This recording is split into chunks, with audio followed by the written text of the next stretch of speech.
I'm Susan Ives.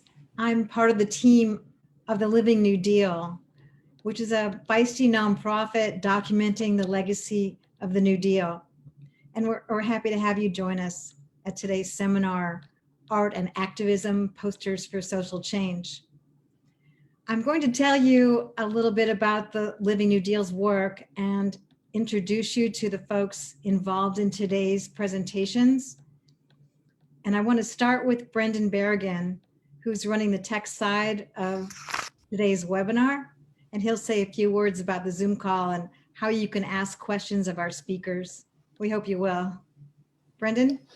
Yeah, thanks, Susan. Hi, everyone. My name is Brandon Berrigan, and I'm here helping today on the tech side of things to hopefully bring you a good show. Something that I just want to take a moment to do is just explain a few things that you feel really comfortable over at home watching.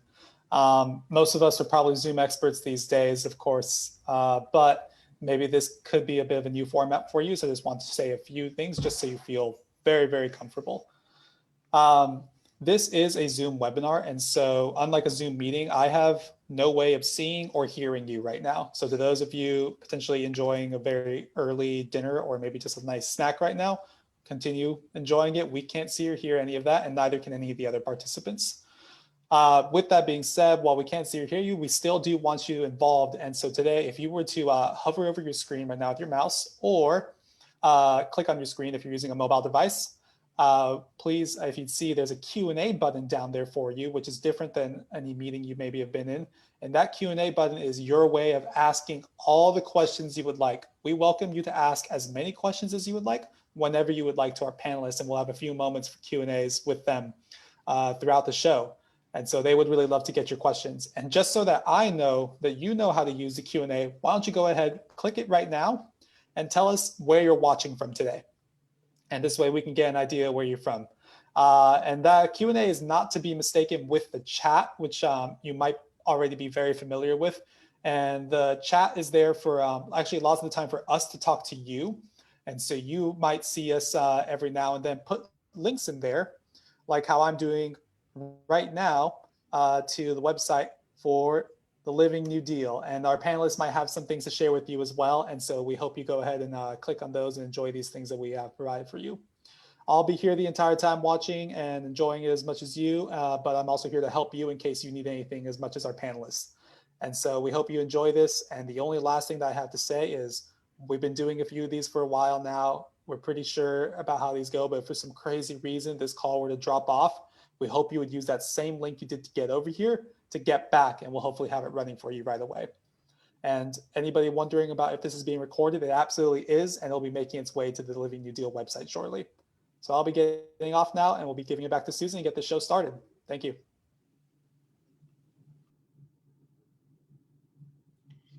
Thanks, Brendan.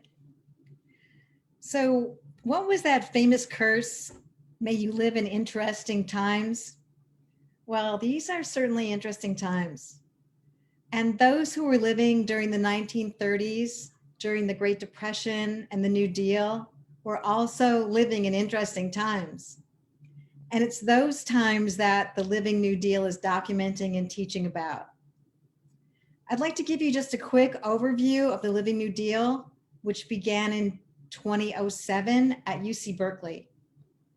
We've grown since then, and we're a leading resource for students and teachers, researchers, and historic preservationists. Anyone interested in learning about our nation's heritage, local history, our family history can come to the site. More than 1 million people found their way to our website last year. The New Deal lasted barely a decade, from 1933 to 1942. It was our government's response to the millions who had lost their jobs and who were displaced during the Great Depression. And it started with President Franklin Roosevelt, who came to office in 1933 and promised a New Deal to the American people. The New Deal was a huge investment in infrastructure. Millions got jobs with agencies like the WPA, building roads and bridges, parks, schools, and government buildings. And the New Deal launched hundreds of programs, including in the visual and performing arts. So what you're seeing now is our website. It's the first online database of what those working for the New Deal created. And it currently has more than 16,000 separate sites. So I invite you to visit the website, and we can be talking about that a little bit later as well. But now I want to introduce you to our three presenters. And they literally wrote the books about the poster as a tool of social change, including posters created during the New Deal. So we're going to open tonight's discussion with Lincoln Cushing, and he'll be followed by Ennis Carter and Max Slavkin. And we've included time for questions after each of the presentations, and hopefully we'll have time also at the end of the webinar. We've also planned to include some links in the chat at the end of our webinar today for how you can find our presenters' websites and their books. And the authors have offered their books to us at a special discount for those of us attending the webinar today. Okay, so now I'd like to introduce you to Lincoln Cushing. Lincoln is an archivist and author. His books include Revolución, Cuban Poster Art, Visions of Peace and Justice, Political Posters from Inkworks Press, and Agitate, Educate, Organize, American Labor Posters. He was curator for the exhibition All of Us or None, Poster Art of the San Francisco Bay Area at the Oakland Museum of California, and continues to catalog its collection. Lincoln? Hi, everybody. Thank you all for joining us. These are exciting times. And so this is like taking a sip of water from a fire hose. There's so much content, and we don't have much time. So I'm going to jump right in. So let me show you what we've got.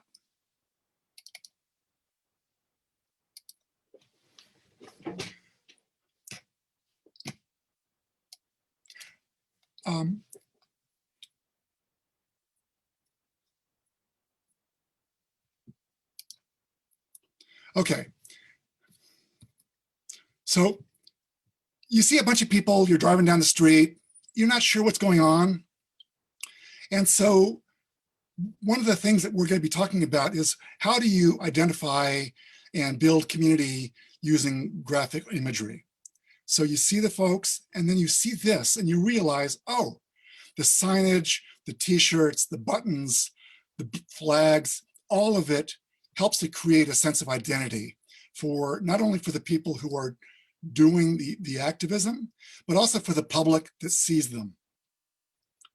Unfortunately, as we know, it goes across the board. There's all sorts of people that understand media, and we are witnessing history being transformed before our very eyes. So let's talk a little bit about what I mean by posters. Posters are in the category of public art, which includes a range of things, you know, bumper stickers, murals, graffiti, flash mobs. And so posters are serving a particular function. They're meant to be public. They're not a print that is a limited edition to be sold. It's really meant to be posted. And they do a few things. One is they advocate for change within sort of structures, you know, electoral and legislative models. They also push for change beyond those. And then they also build morale within communities. They help to raise funds. They do a bunch of things that often people don't understand, but when you look at the context of this, they really begin to make sense, and they're an essential tool in the toolbox of any activist. And just one example from the same period as the Great Depression. Spain was in the middle of a civil war, which eventually became World War II. This is a great description of posters as being soldiers of paper and ink alongside those of flesh and blood. Another term I've heard used for posters is paper bullets. So here's just some examples of posters in context. The upper left is Paris 1968, where art students were helping to support the general strike. Here's Reverend Martin Luther King holding up a poster of the Poor People's Campaign. The lower two are Black Panthers using posters, putting them in the streets, selling them. Posters are meant to be used by activists. The first one really happened, in the late 1700s to challenge the slave trade, the regulated slave trade. There were rules about how you could and how you couldn't transport slaves. And this was a poster that was created to say, even that is inhumane. And the imagery is a visceral depiction of the consequences of the slave transportation. And it was very effective in helping to change the rules. Another example I've got here at the lower right is an artist out of Minneapolis who's shown using imagery and reinterpreting it. This is a common theme among poster artists, and it's very powerful. The Federal Arts Project and the Works Project Progress Administration, this was really the first part of our country to really use art as part of a major governmental project. And the thing to understand is to separate art being paid for as a government project to create individual pieces of art, as opposed to hiring artists to teach art. And what we're getting at here is some of the function that was going on during the Federal Art Project is getting artists in communities, making art, teaching art. And this was really a different thing than commissioning works. This was a radical concept. They didn't get much money, but they had a huge impact. And Ennis, speaking later, will go into more detail about this. So what was radical about this period? It showed that big government could be good government. It also showed that scaling projects at the community level would really make a lasting impact, and that employing artists to make and teach art is a public benefit. It's not simply getting artists off the dole. It's getting them to do something that they want to do and supports them. What it was not, you look at many of these posters, these weren't radical posters, and they were covertly radical, but they weren't about strikes, they weren't about things that we often consider to be radical, but they were ultimately part of the important part of the evolution of our art in this country. And Federal Art Project, this was where we started to see for the first time Americans seeing art made and having an original piece of art for the first time in their lives.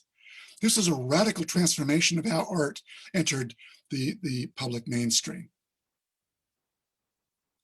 Here's some of the impacts of this, which is that we've seen a lot of scholarship and research.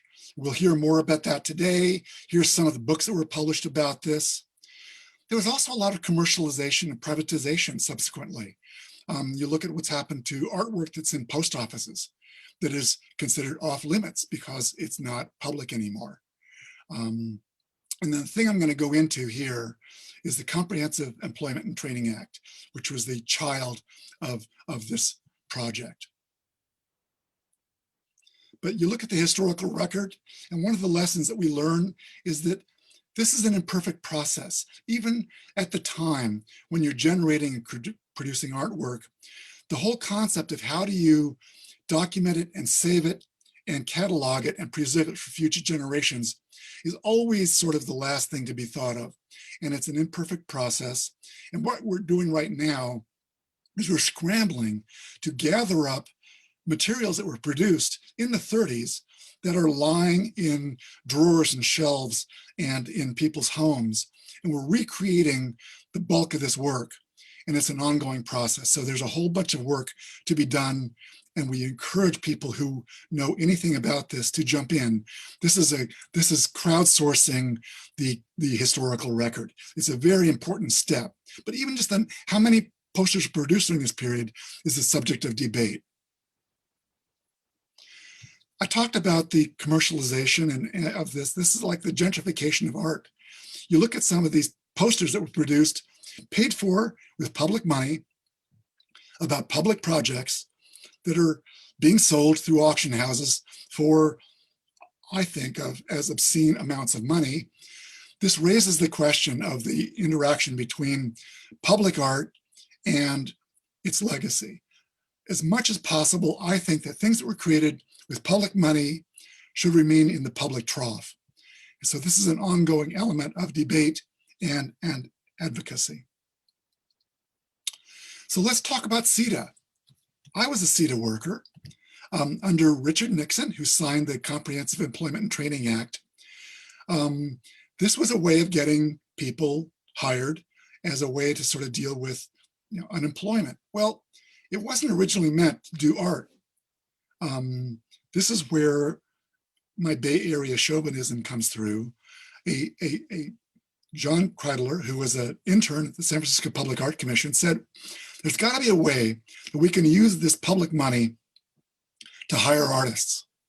And so he created a description of it. And the good news was CETA was intended to hire people. Well, artists needed work. And so this ended up being the nose under the tent to create a whole, essentially, son of WPA, to say, we're going to hire artists to go into the community and make art. This was massively important. This was a whole project that hired people I know in projects that I know to create art that served the community. And one of my colleagues, Jane Norling, was one of the main artists who was doing this work. The neighborhood arts program in the Bay Area was essential at fomenting the intersection between art and communities. And to do this stuff privately is hard to do, but all of a sudden there was some public money to support artists. There wasn't a lot of money, but artists are used to that. Artists are used to working for peanuts. And this was a godsend in terms of supporting public art programs, not only in the Bay Area, but beyond that. So here's just some examples. I mean, part of it was using new technologies. The Gestetner machine, which was a way of electrically burning a stencil and then creating prints. This was just like a silk screen, it creates images one color at a time, but you run the paper back through again and again, you can come up with incredible work that Gestetners were never intended to make. So they were exploring the technology as well as the politics of this. And so here's just some examples of what was going on with CETA art. They were supporting not just the making of posters about events, but whole newsletters and magazines about the artwork that was being produced at the time. This is a radical thing. This was the World Wide Web of the 70s, of getting color images out to the public, talking about art in the service of the communities. This is a radical transformation of how art was seen at the time. And it was just a wonderful progress. Here's some examples, and these are extremely political. I said that the stuff from the 30s that was produced with federal money was deliberately sort of kept not that radical. Whereas the stuff that was produced under CETA, they had a wider range of material that they were producing. This was pretty radical stuff. They had material on the subjects were radical and the producers were radical. You had Native Americans producing work. You had the disabled community.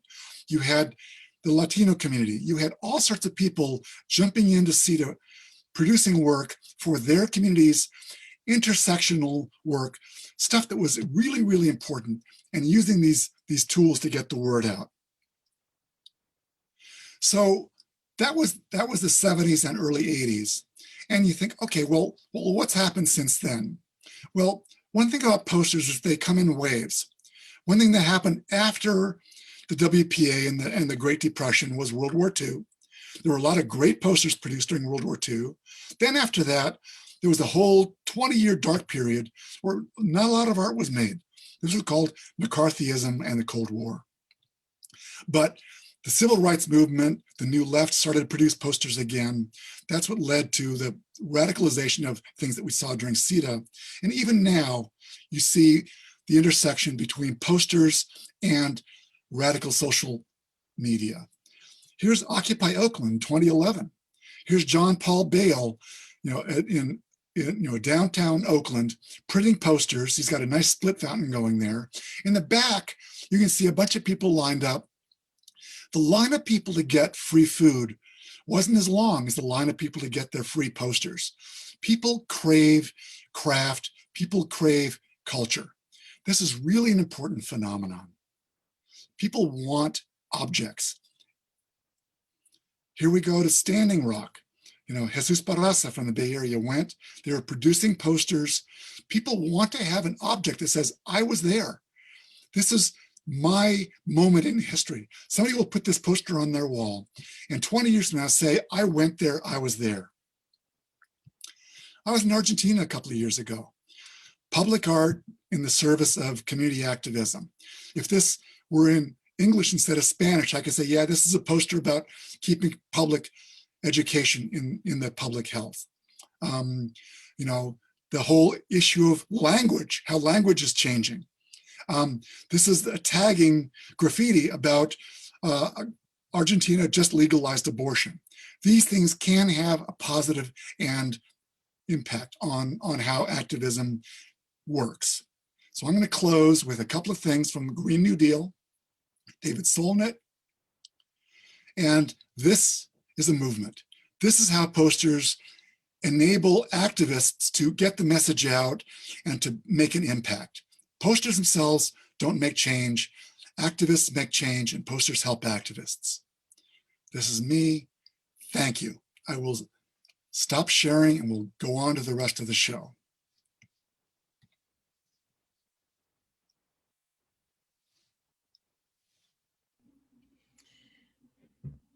Thank you so much, Lincoln. I was getting chills.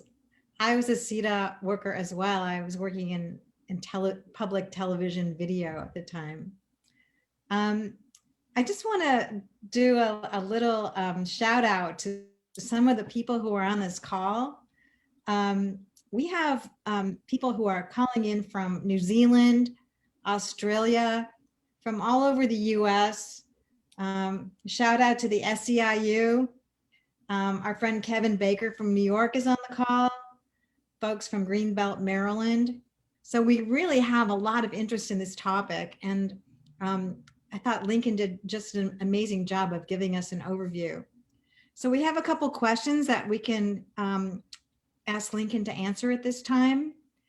And one of them is about what were the most common ways that posters were distributed during the New Deal era? Were they tacked up on post offices? Were they displayed at libraries? I think this is something that Ennis is probably going to talk about too, but do you want to talk about that, Lincoln? I'll let Ennis talk about how they were distributed during the New Deal. I do know that in contemporary times, very often, for example, posters will be made in two forms. They'll do a one-color version of a poster that will get wheat pasted, and that will be announcing an event. That'll be come to the demonstration on Thursday. And then they'll do the same poster but added color. Those will be sold as a fundraiser. You'll pay $10, $20, and it'll raise money for an organization. That is also distribution. There's different ways of getting these out. Currently, people will do a physical poster and also have an online PDF that you can download for free.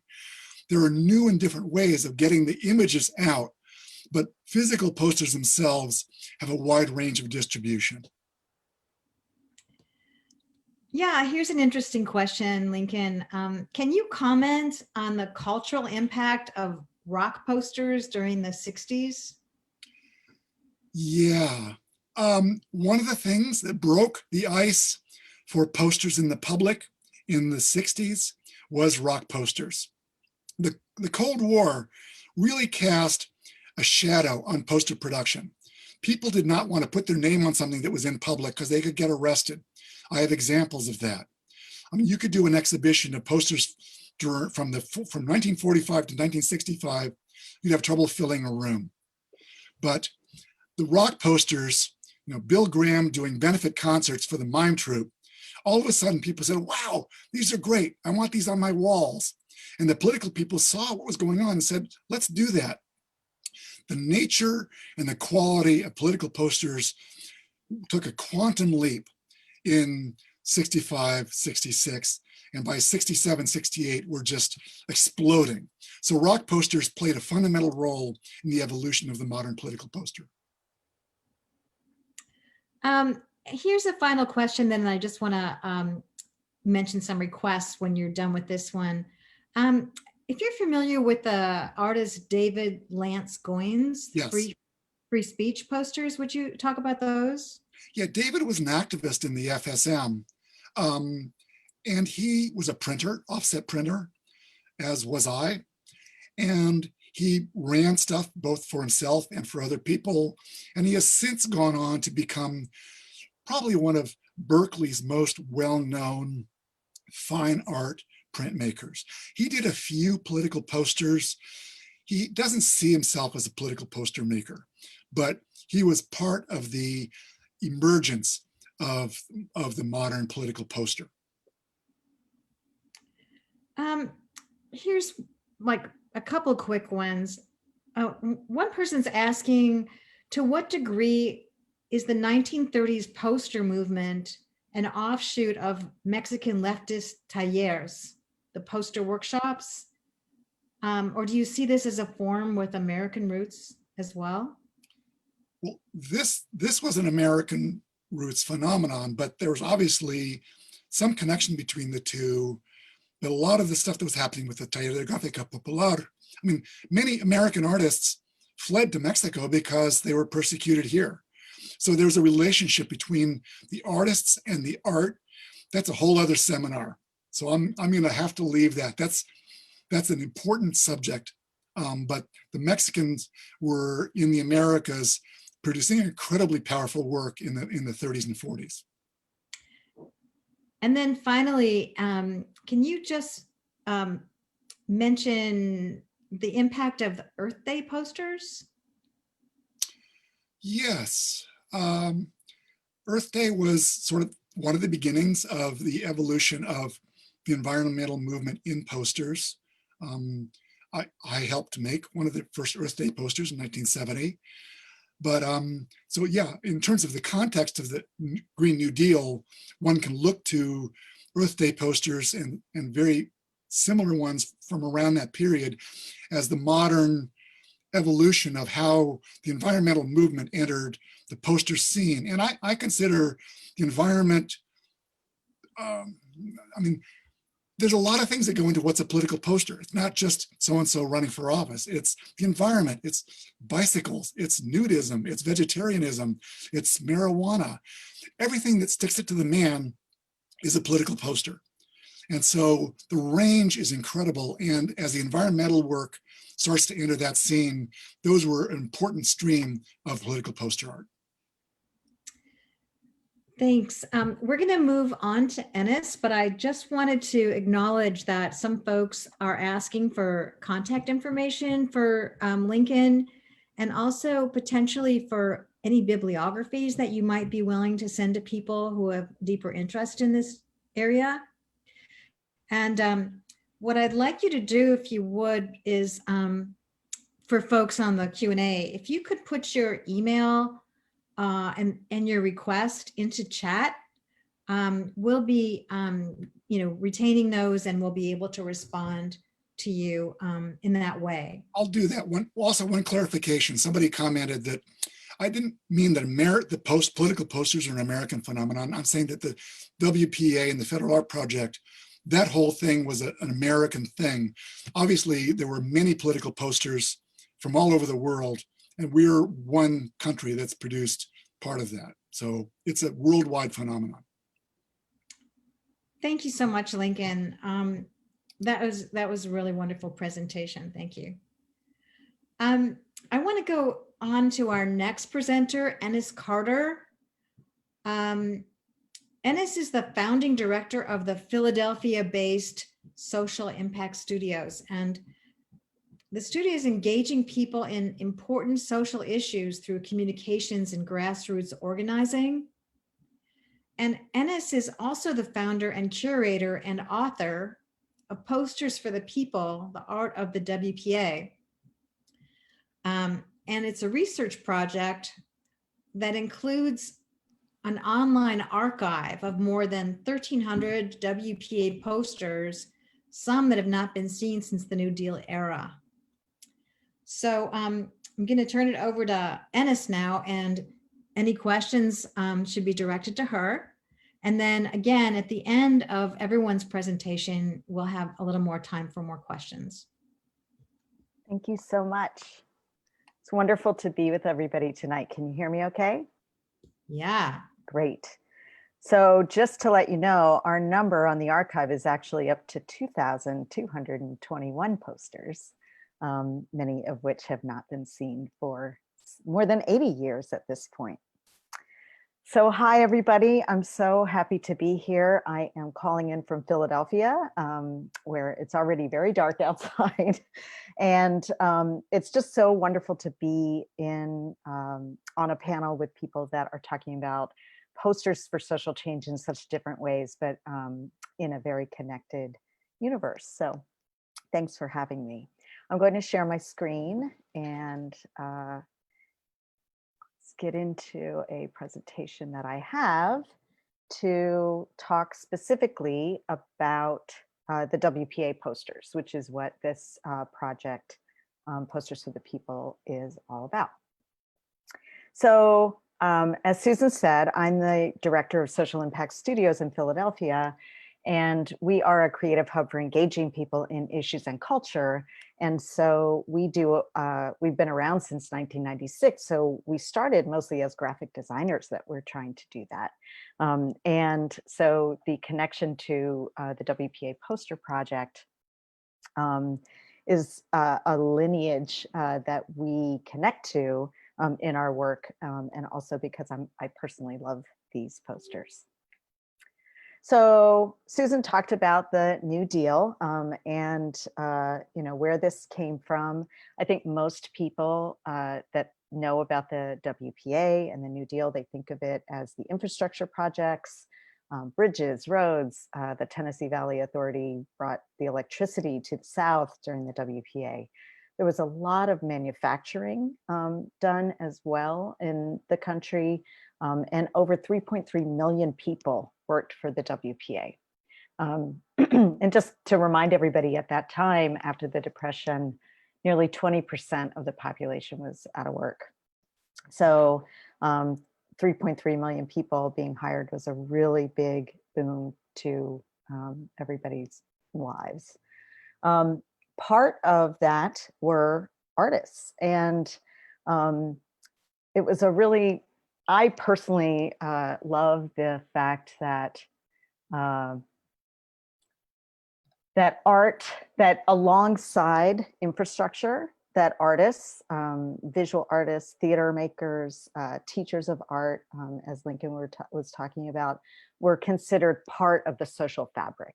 And so it wasn't just that people were being hired because artists are notoriously out of work, but because there's a multiplicity of different elements that go into rebuilding a country. And I think we're talking about that now. We're looking at what it's going to take to rebuild after these extraordinary times. So there were artists that were hired, and as Lincoln mentioned, there was an effort to encourage people to buy American art, which I think is a wonderful way of remembering that buying art as an economic stimulus, but also as holding artifact, is something that was encouraged by the government and supported by the government. So this photo we're looking at here, I love it. It's the truck for Art Week. And there was a Art Week was established in December of every year. And the people in the Federal Art Project went around and sold fine art, prints, sculpture, and other artifacts.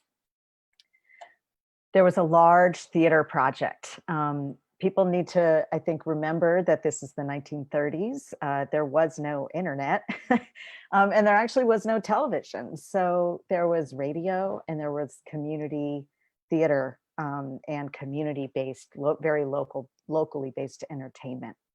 So The Theater Project, which many people know, hired tens of thousands of workers across the country. One of the most well-known was the Harlem Theater Division that put on different versions of Shakespearean pieces, all with Black Americans, and many of them were directed by Orson Welles. So what I want to talk about in the context of this panel discussion tonight are the posters. So among the 5,300 people that were hired as visual artists by the Federal Art Project, there was a small group of people who were out of work commercial artists. So these are the people that worked for advertising agencies. They were children's book illustrators. They worked as in the commercial sector for promoting private endeavors, like working at Macy's to design the Macy's windows displays, all sorts of commercial, what was considered commercial artists, which is now pretty much called, I think, graphic designers and advertising designers. But these posters first came out of the need to really promote the programs of the WPA. And the theater division was a big impetus for mass-produced posters to start to come out of the Federal Art Project, and a poster division to be made under the WPA umbrella.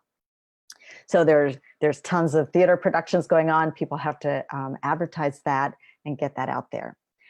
Just as a side note, I'll answer that question about how posters were distributed. They were distributed exactly as you asked. They were pinned up on kiosks. They were in public buildings. They were in libraries.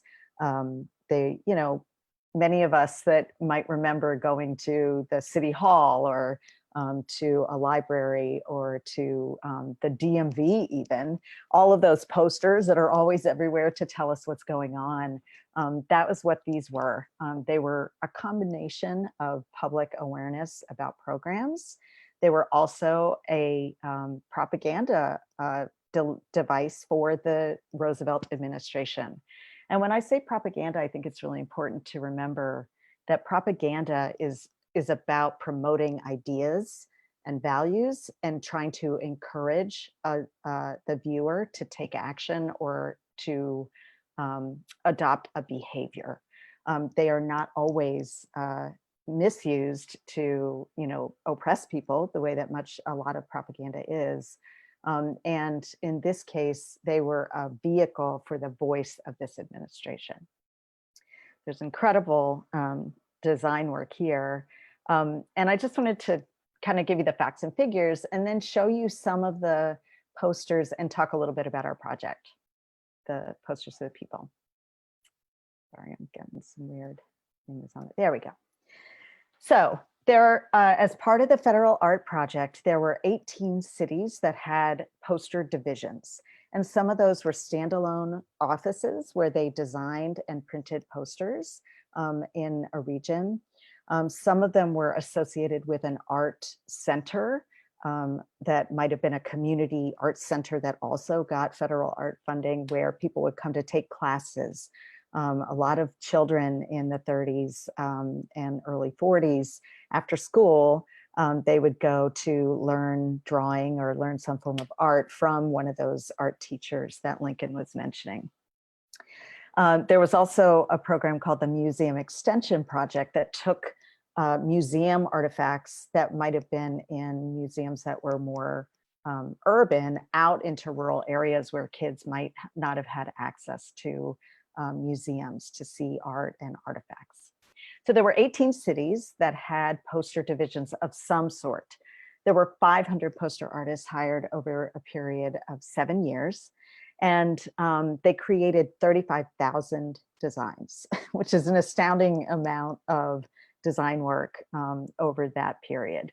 They were all hand done in terms of the design work, and then they were reproduced in multiple ways. So there is some debate, as Lincoln mentioned, between how many total posters might have been created, but it was anywhere between 1 million and 2 million pieces that were actually out there. So I do want to mention also that the poster as an art form is designed to be made in multiples. And so Lincoln mentioned that it's designed to be out in the public. I think it is also most often designed to be made in multiples. So it can be very widely distributed at the grassroots level. So what you see here is the New York division. This is a propaganda photograph that would have been taken by a photographer that was hired by the WPA. And these are professional commercial artists.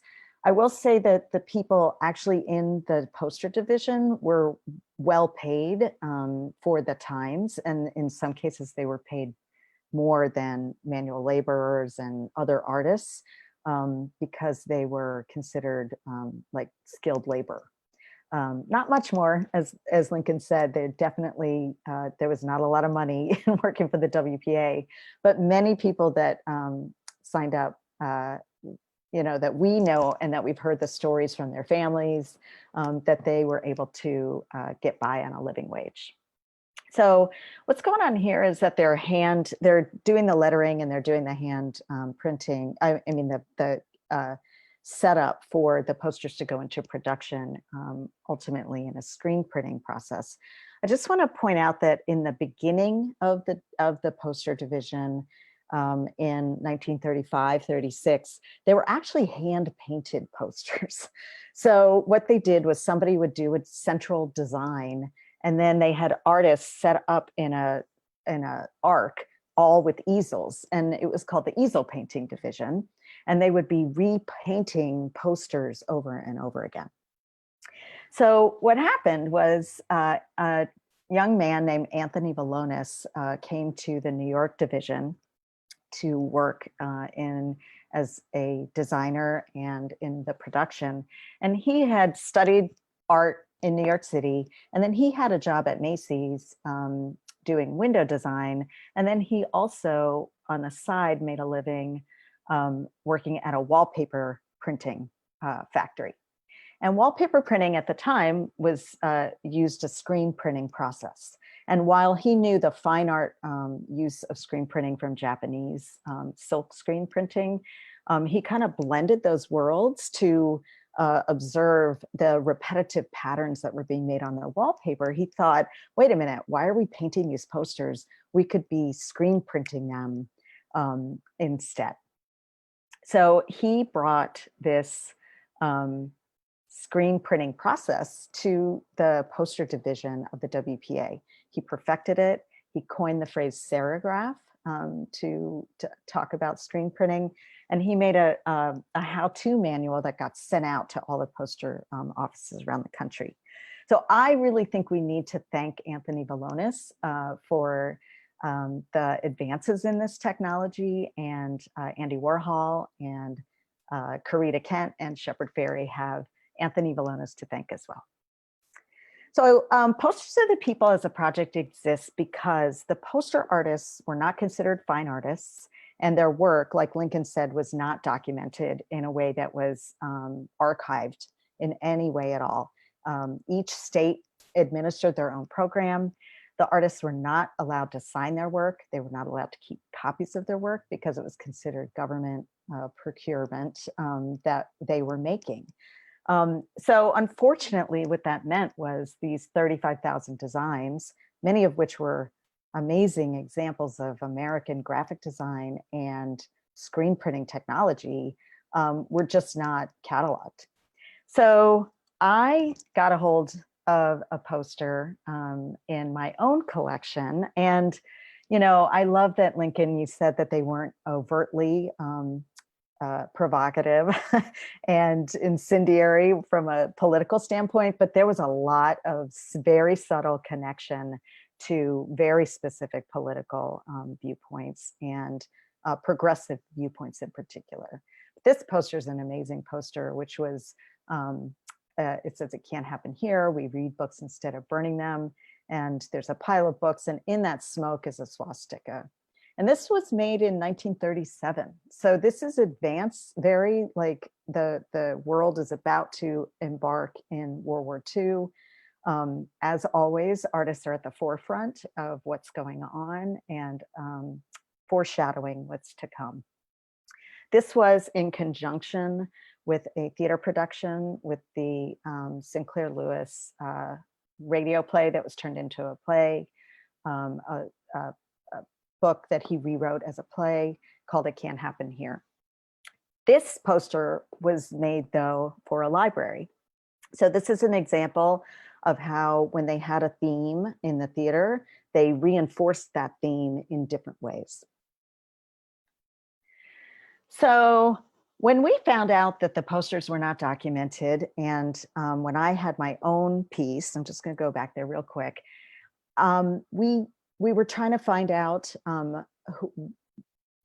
more about this poster. And I run Social Impact Studios, and I have a team, and I had some interns. And one of my interns, Alex Peltz, was working on this project with me. And we decided to find out more about this poster. And he went online and dug up some research about the digitized collection at the Library of Congress. So up until that point, it was thought that the Library of Congress had most of what was left from the WPA poster division. And they had about 925 posters, and that was considered the official record.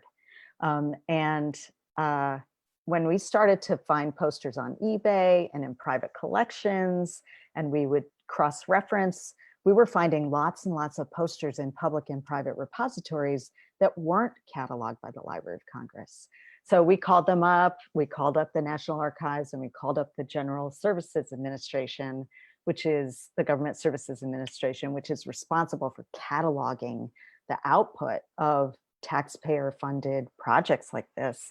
They basically said the 900 that's cataloged at the Library of Congress is considered the definitive record, and we think that that's a good enough sample.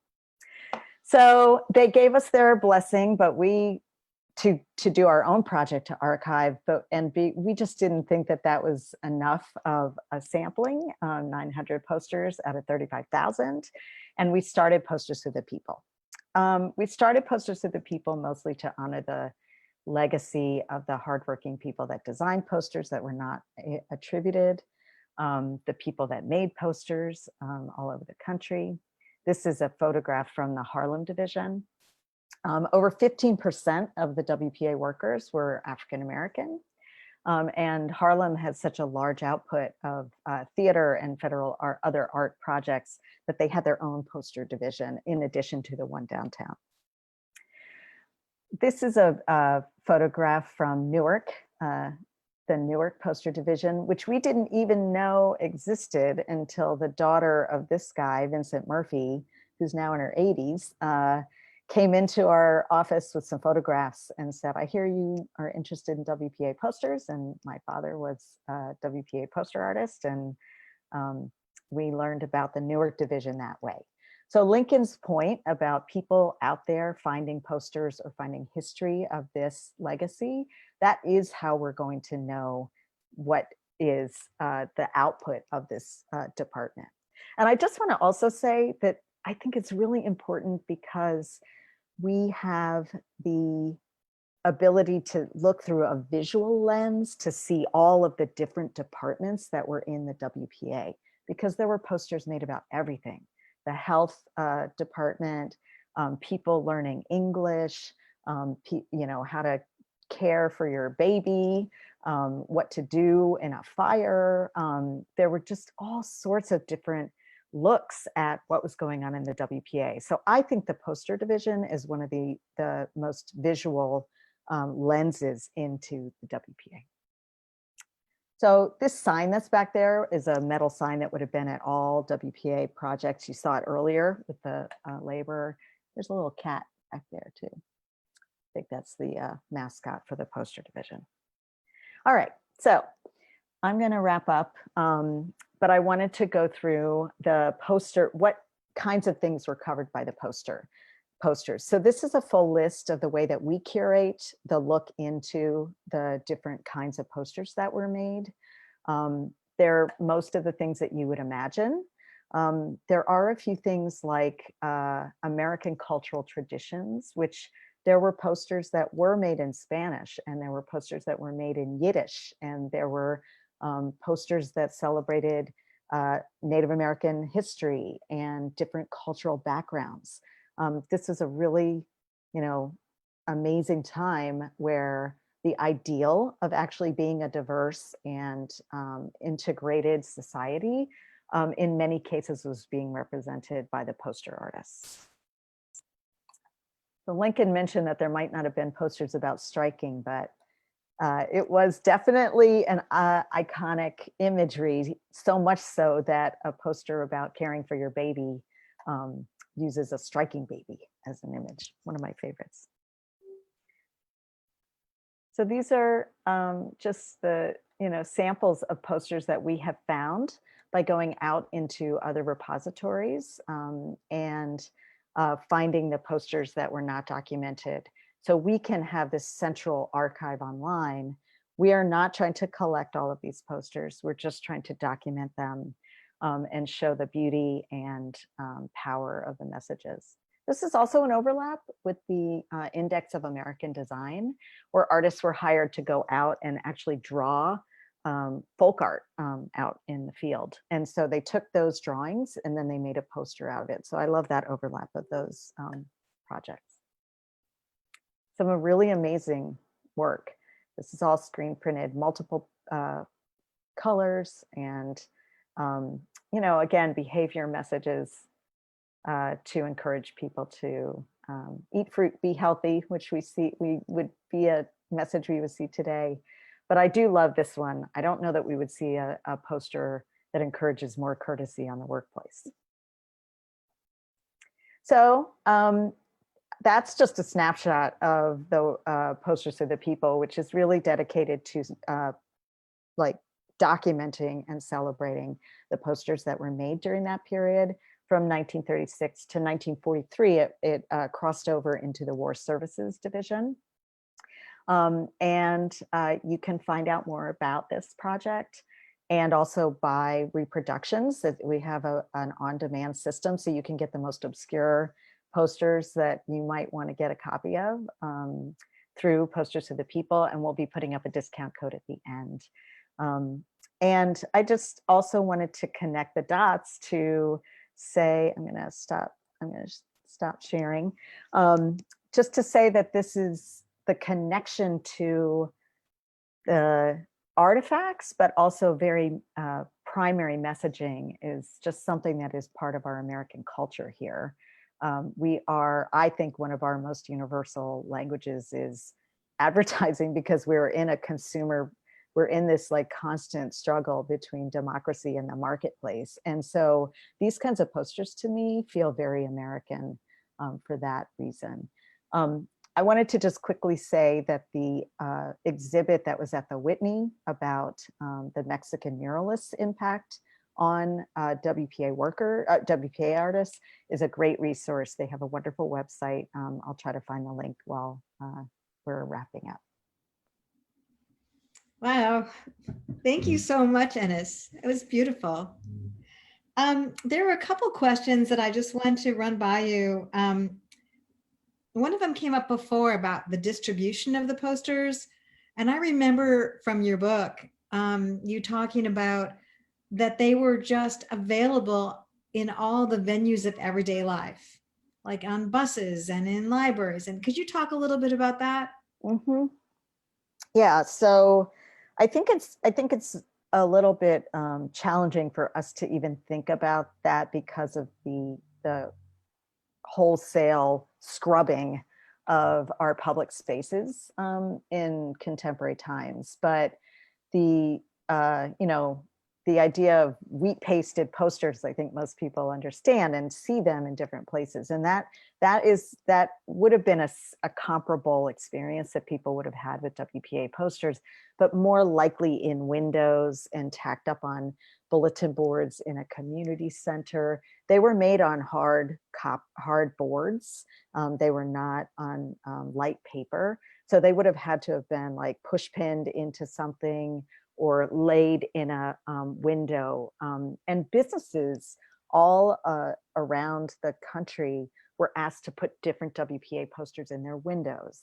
And in buses that you mentioned, they were asked to put them in the windshield, like inside in the windshield. So there was just like a distribution that was part of the ethos of it, which was we have to get this information out. And so people did what they needed to do to get them out, but then there were also government offices that would display them in that way. Could you speak a little bit to what was the New Deal actually trying to communicate? I mean, they were projects and programs they wanted people to know about, but wasn't there just some kind of underlying cultural shift that they were trying to make as well? Mm-hmm. Yeah, I mean, I think the term New Deal is kind of a good clue into that, right? I do think that there was a sentiment of I think there was a sentiment of giving people a chance to get back on their feet. Like that was the basic core value, and that is something that could not be done from top down without the engagement of the people in community and at the grassroots level. So I think that there was a lot of engagement messaging that was the goal of that. And so it was first and foremost to get people to pay attention. So that's why so many of these posters do their job really well, because they were brightly colored. They had a lot of big lettering. They had interesting subject matter. They followed advertising principles that the professionals that made them, or illustration, children's book illustrators. Catherine Milhouse was a children's book illustrator, and she was the head of the Pennsylvania division. So I think that it was just a general, like, we can do it, get together, and we can rebuild, and we can, really further the goals of democracy, which I think at that time was positioned as a very diverse approach to people having the ability to have a voice. And it wasn't one kind of voice, but it needed to be used to build the country back from what it had gone through. Yeah, and on that note, there was a question about whether there was sort of a counter movement. Did the political right also use posters during the Great Depression? And who financed those? Well, I'm not an expert on that, but I can tell you that the minute that, the WPA was put into place, it was an executive order. It was not put through Congress. It was an executive order. And the minute that happened, there was a fight against that program. And halfway through Roosevelt's administration, it was really gutted because of that fight. So there was definitely contention over it being unconstitutional. There was a lot of argument from the, conservative perspective that we should not be paying people to, dig ditches and make art. Yeah, I don't know, Lincoln might know, but I don't know about the other uses of activist art from a non-progressive standpoint, because that's not my interest. Right. I know that there are some wartime posters that we have documented that we do not sell, that are, pretty xenophobic, pretty racist. Those were funded by the government during World War II because of the nature of war propaganda. Well, I know the Federal Theater Project was also curtailed by conservatives in the Congress, but that's the topic of another upcoming webinar. Yes. Somebody asked me to repeat the name of the serigraph promoter, and I wrote it in the chat, but his name is Anthony Malonis. Thank you. I think we're going to move on to Max. I want to thank Ennis for a wonderful presentation. And again, we should have some time at the end for questions of all the different presenters. But right now I'd like to move on to our third speaker, who is Max Slavkin. And Max is the co-founder and CEO of Creative Action Network, which is an online marketplace for social impact art and design. CAN works with nonprofits and retail partners and the creative community to fuel social change through art. And the project was inspired by the artists of the WPA, and CAN's posters have been exhibited in Washington, D.C. and San Francisco. And that was a show that Living New Deal and CAN co-produced. And CAN has produced a book of posters. It's called Posters for a Green New Deal, Posters for a Green New Deal. And it features 50 removable posters from the book to inspire change. So I'm going to turn it over to Max. Great. Well, thanks so much, Susan. And it's so great to be here with all of you, and so cool to see people from so many different places. As Susan said, we planned a big show together that was going to be like a many weeks exhibition in San Francisco, and it was the week COVID broke out. So we had a few hours of that and it was canceled. And it's nice to get back on track with all this. So I'm going to go ahead and share my screen and share a few slides here.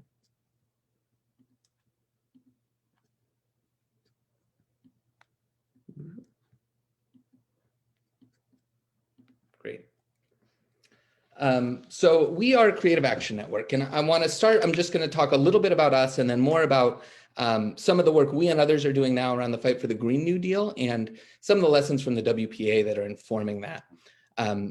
So we got started actually in 2008, inspired by Shepard Fairey's famous Hope poster, this red, white, and blue pastel Obama poster that most of you, I'm sure, are familiar with, that just went kind of viral online and offline. And what was so interesting to us at the time was how it was a poster, a political poster, was not super new, as Ennis and Lincoln have been talking about, but that the internet and social media were new, and that a social media post was also a 2D visual, square or letter sized, that was also, like posters, meant to be shared. And the idea was to be seen as many times as possible, not to be limited edition or sold for the highest price. So we set up this website as kind of an experiment called Design for Obama. And the idea was that anybody could contribute poster art to the campaign, and then anyone could download that art for free. That you didn't have to be a kind of already established, super famous artist like Shepard Fairey was to be able to contribute art to this cause that you cared about. And lo and behold, hundreds of artists from all over the world ended up contributing posters. These posters ended up at rallies and events all over the country, and we published a coffee table book with Spike Lee. It was in the New York Times, and it got us thinking a lot about what we could do with this community of artists moving forward after the Obama campaign. We're now a global community of over 10,000 artists and designers crowdsourcing art about all sorts of different topics. And we're proud to work with a wide range of organizations to crowdsource art about their message and then to support them through funds. We sell the artist's work on a range of physical goods and share the money back with our nonprofit partners. Unlike the WPA, we don't get millions of dollars from the federal government, as much as I wish we did. So we sell our products online and in retail stores, like I mentioned, where we share profits back with our artists and our nonprofit partners. Our last campaigns, a lot of it's featured here, was reviving the See America campaign, which was another WPA effort, which at the time was introducing Americans to the brand new national park system that many of them had never heard about before because it had only been just established. And now, nearly 100 years later, there are many more national parks than there were back then that never got that same kind of poster treatment that the original posters did. So that was one campaign and got us kind of on the quest to keep picking up where the WPA had left off in these artists. So that gets to our latest project, which is what Susan had mentioned, Posters for a Green New Deal. I'm going to show actually this video, we'll explain it, and then I'll pick back up. So I'm going to show just a minute of this video. Hopefully it works.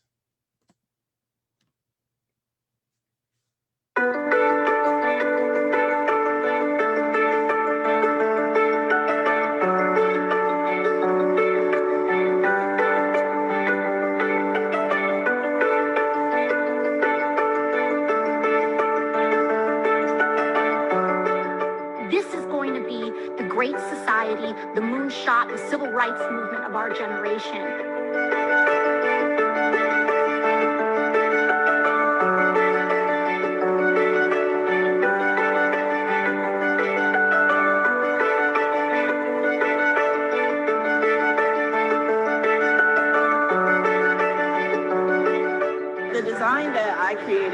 called it the first bite because I have an affinity for blockchain technology and cryptocurrency. Create, that's the first message. There's a creator in everyone. And number two, we all have a contribution.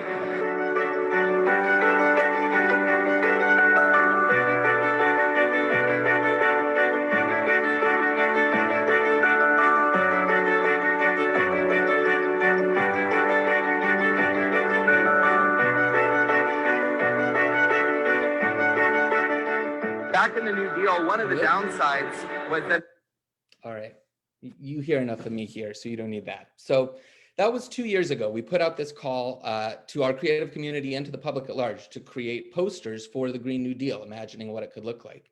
And again, we were overwhelmed by these submissions we received. They're not all, unfortunately, in the book. You can see them all online. And we were able to feature lots at this show in DC and then again in San Francisco with Susan and the folks from the Living New Deal. Another fun tie-in, I don't know if you can see it here, one of the posters we displayed is from FDR's great-granddaughter, Shana Roosevelt, is an artist who contributed a poster that's in the book and in this collection. My favorite part of the show, and it's fun that I think Ennis and Lincoln both included this in their presentation, was this sign. I think this was a replica and not an original, but connecting what we were doing back to the WPA. And as we move forward, thinking about, where we are with this project now is just the beginning as we want to get it off the ground and want the Green New Deal to become real. Thinking about a few lessons and takeaways of kind of what worked so well about the WPA, why we're all here 100 years later remarking about how awesome it was and what we can learn in moving forward to do that. So the first one here is about the importance of paying artists. And this is something that, again, Ennis touched on, but just how remarkable at the time it was for the government to decide to pay artists to make art. They could have not paid them anything to do anything, or they could have very well just hired anyone who was an artist before to work on construction projects or to work on any of the number of other projects. But to pay them to make art was a huge decision. And a lot of it came from the recognition that artists are people, they're workers, they're employees, they're all the reasons the federal government provides aid to so many other peoples, they often neglected and still do to artists, thinking that is somehow extracurricular and not core. But for people whose livelihood it is, making sure they were paid then and again now with COVID and moving forward with the Green New Deal is critically important. Number two is maybe my favorite, and that's just how much the WPA was a pioneer in embracing diversity and how effective that was. That back in the 30s, if you were a young graphic designer or artist, the big time gigs were national print advertisements for Maxwell House or Marlboro or Coca-Cola. And those jobs were, for the most part, for white people only. When the WPA arts program was open for anyone, not just white artists, but all artists to make art, that was huge for those artists, and it was huge generationally in creating the careers of so many people. Ennis mentioned too, that's another fun parallel, how Harlem had become, or was such a kind of headquarters and a hub with the Jazz Age and with the Harlem Renaissance. It was then again a hub for WPA arts. And then now with the fight for the Green New Deal, it's just right next to Congresswoman Ocasio-Cortez's district, that same little block of geography has been fighting the fight all this time. There's a quote from the time that I think is one of my favorite quotes ever that's not specifically about diversity per se, but about the need for, it is about the need for diversity in content, that in addition to the artists themselves, part of what was going on here was that most of the art that all Americans were seeing was corporate. It was ads from corporations to buy stuff. As Ennis mentioned, Republicans were criticizing the WPA and the arts program for all sorts of reasons. And Harry Hopkins, who was running the program, had this great quote. He said, "People will say it's propaganda. Well, I say, what of it? It's propaganda to educate the consumer who's paying for power. It's about time someone had propaganda for him. The big power companies have spent millions on propaganda for the utilities. It's about time the consumer had a mouthpiece." And I think that ethos from the ground up really sums up what we admire so much about this point in history in the project. Okay, number three, the art itself. It's just awesome. And it's just showed a bunch of the posters, and I don't think we even could show all of the songs and the shows, the theater, go visit all the murals, but the body of creative work is just amazing.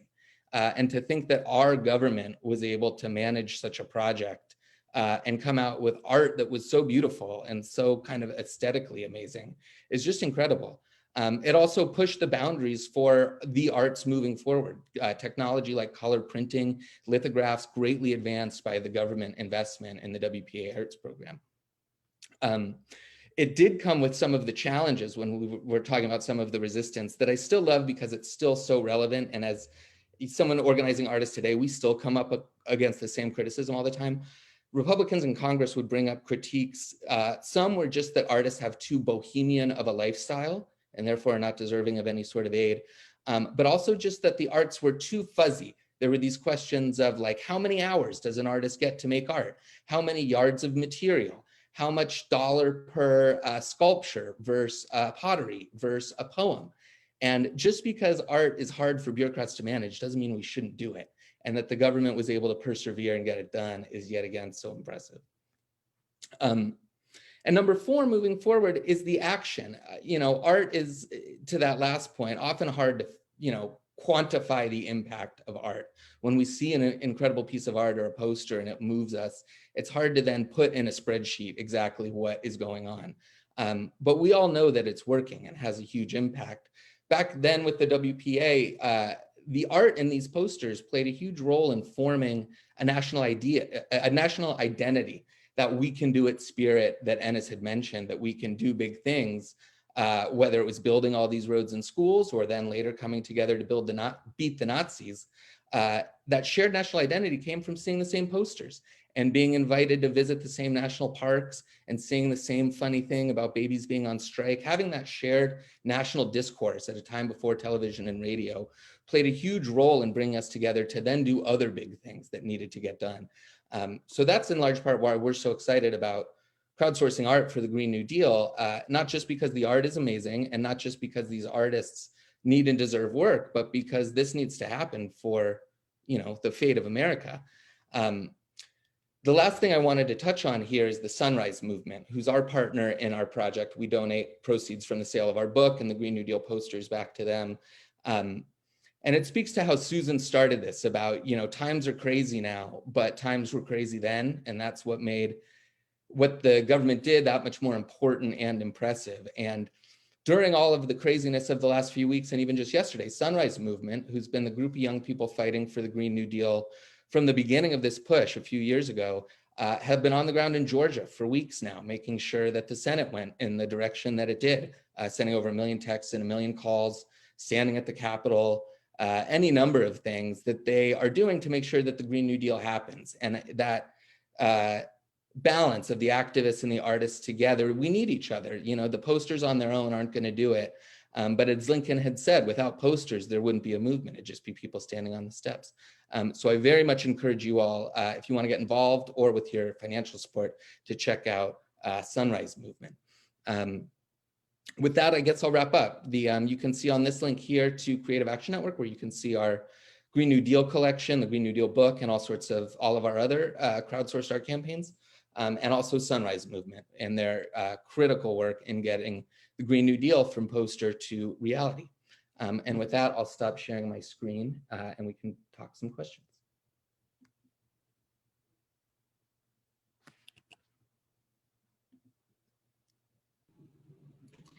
Thank you so much, Max. I love the arc from where we started with Lincoln through the New Deal and where we are today. There are some questions that are probably for various panelists, so I'll just throw them out there. And here's an interesting one for starters, and anybody or all of you can take this one. The question is, if public art is a reflection of people and communities, what will public art look like in 30 or 50 years?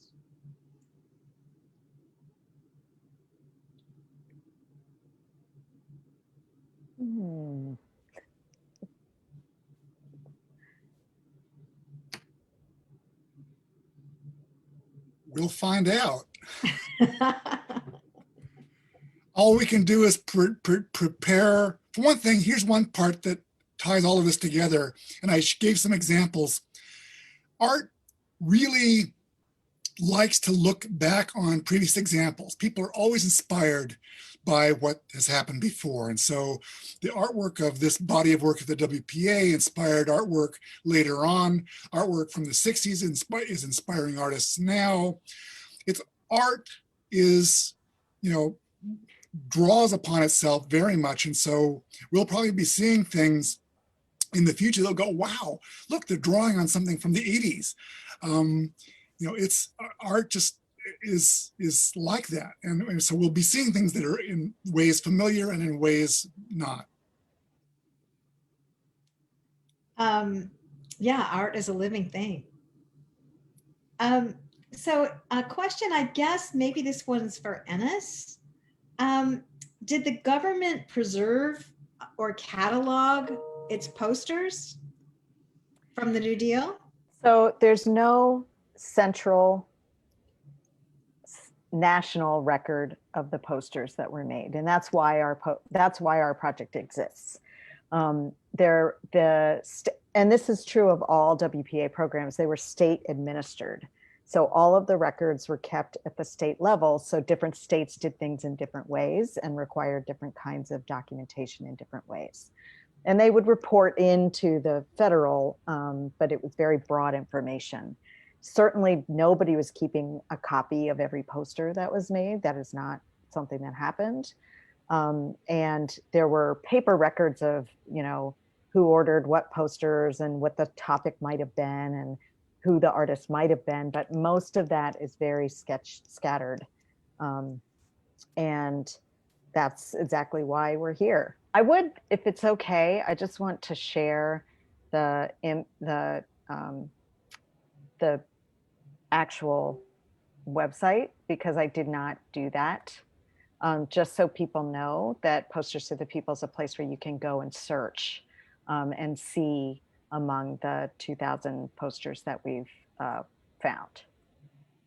And that's the most comprehensive record. It's an online archive that we made. Let me toss in here, since Max tossed out the idea of crowdsourcing the creation of the art. There's also crowdsourcing of the cataloging it, which Ennis talked about. I mean, this really takes a community to do this kind of stuff. It takes people walking in saying, my grandfather did this, or somebody says, gee, I ran across something in my basement. We're never done with this. History just keeps revealing itself. And we're still learning things about posters from the 60s. Yeah. So it's there's a lot of backbreaking, difficult grunt work in the background that it takes to make these accessible and possible. And so there's the creation, and the creation is just the beginning of it. It's not the end. There's a whole life cycle. Oh, and people, if you find a WPA poster, you can submit a photo of it on our website to help us get that archive number up. Some of the people who have been writing in the chat and in the Q&A have pointed out that the other countries really do support their artists. And the Film Board of Canada was mentioned, the National Theatre of England. And there's been a lot of, I guess, kind of hopeful speculation that the US would be willing to fund art again going forward. And I wondered if anyone could comment on that.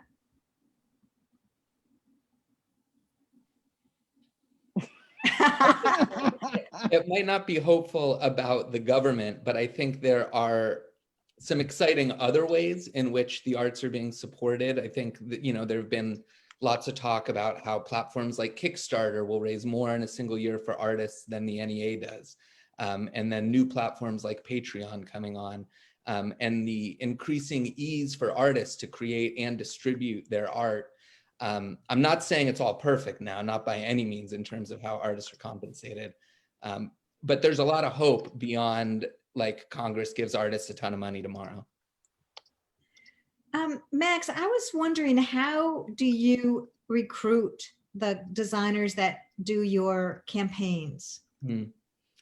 A lot of word of mouth through the artist community, but one way that's been increasingly effective for us, and this speaks to Lincoln's point about it takes a community, is a lot of the art is already out there. that, you know, when we were putting this book together, a lot of it was just going on Instagram, searching hashtag Green New Deal poster and finding tons of stuff that people had made. Little kids, professional designers, retired folks who had made something, posted it on their social media, their mom and their boyfriend liked it, and then that was the end of that. And just the work of inviting them to be a part of something larger, where it's all organized online, where there's a book, where there are shows, means a lot to those artists. And it also elevates the work in a way that they on their own can't do, but as a collection, they so much more can, just like the WPA artists back then. Could you just briefly describe some of the campaigns that you've created for artists to participate in addition to the Green New Deal? Yeah, sure. There was the one I mentioned, See America, which was, you know, reviving the See America collection for the national parks. We had a campaign with the Digital Public Library of America that was crowdsourcing book covers for classic literature. So like Dracula or Pride and Prejudice or Moby Dick. These books that are classic titles, but as we're all reading them on our devices, there wasn't art to match the quality of the text. And then all sorts of causes, immigration reform, gun control, voting rights, ending fracking, all sorts of issues. And we're meeting next week to talk about our plans for this year. To be honest with you, I have no idea. We're 7 days in and it's crazy. I think we're going to be winding up now, but I just wanted to share with you a comment from the chat that unbelievably California does not have a % for the art program for public buildings. We have a version of that. No, I know artists who've done commissions for public buildings because they have to. So I don't know if it's called 1%, but there are public buildings that require, you know, art be produced for them. So I don't know what it's called. Jane Norling has done some commissions in Oakland. Oh, wonderful to know. Thank you. So I think one final thing, if you could call off some of the artists who worked for the WPA in the poster division, or even in the fine arts division. Some people were raising the question about who were some of these people. So my very favorite artist is Robert Muchley, and he was a Philadelphia artist. And he did that worker that's on the cover of your book, Lincoln. And Catherine Milhouse, who was the woman director of the department, which is shout out for her. Isidar Passoff. There is as many artists as we know that we can attribute on the WPA, we put into that document. There was Richard Flirthy. There was Blanche Anish. I could do like a reading to roll us out of all these like remembrances of WPA artists. Let me point out that there was overlap between artists from the WPA and artists in the New Left. You know, these people were still around and they were still making good art, and they were influential in these collectives of, you know, scruffy radicals that were making posters about the Vietnam War. And this guy said, hey, you know, I made a poster in 1948. I mean, so these are real people and they are real communities, and there are intersections between these. I mean, I know in Minneapolis, there was a WP artist who actually started a screen collective. I mean, there was connection between these communities. So that would be a whole book, is to talk about how these influenced each other going forward. It's not like the WPA stopped and these people disappeared. They continued to help, and they were active through the 70s and 80s. And some of them, like Harry Herzog, was actually a student radical that did anti-war posters after World War I. Prior to World War II, he did anti-war posters. Interesting. Well, we're almost out of time, and I want to just take a few minutes to close by thanking our panelists. This was a really interesting conversation. So thank you, Lincoln. Thank you, Ennis. Thank you, Max.